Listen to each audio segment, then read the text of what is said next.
In 1833, an English economist called William Foster Lloyd imagined a pasture open to all. Every herder could graze as many cattle as they wished, and every herder, reasoning individually, reached the same rational conclusion. One more animal costs me nothing and earns me everything. The benefit is mine alone, while the cost, the degraded grass, the eroded soil, will be shared by everyone. The logic is airtight, but the outcome is ruin.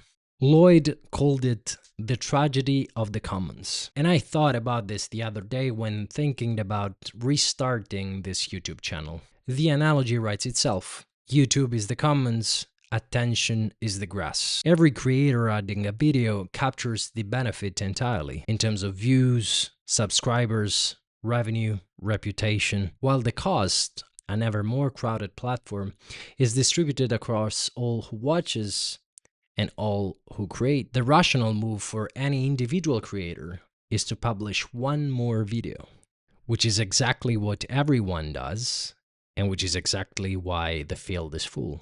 I have spent months studying the ecosystem now, and I know the numbers. There are more than 800 hours of YouTube videos published every minute. The probability that any given video surfaces without an existing audience or momentum is close to statistical noise. So the fact that you are watching this is close to a miracle. But I'm entering anyway. Here is what I have to admit to myself. I'm not entering because I solved the tragedy. In fact, I haven't. But I'm entering because I have a specific kind of vanity. The vanity believing that my cow is different. And I know every creator believes this. In fact, it's in the very definition of creator to believe this.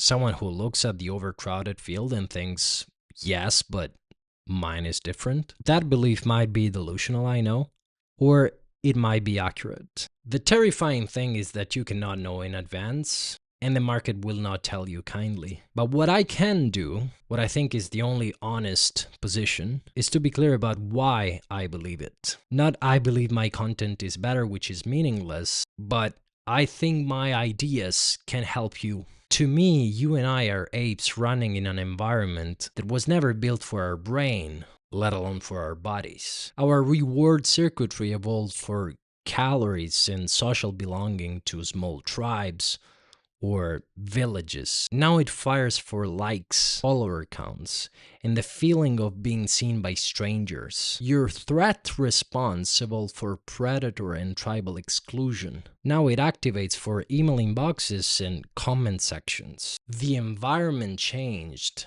The animal didn't. Most of what we call distraction, overproduction, the compulsive need to produce and perform is not weakness. It's an ancient software that meets a modern habitat that exploits every vulnerability it contains. This is the frame I will keep returning to, which is not self-improvement or productivity. It's something closer to zoology, studying the animal in the habitat, asking what it actually means to live deliberately when your instincts were built for a world that no longer exists. Every video in this channel we start with this idea. A modern phenomenon, an ancient brain, and the friction between them.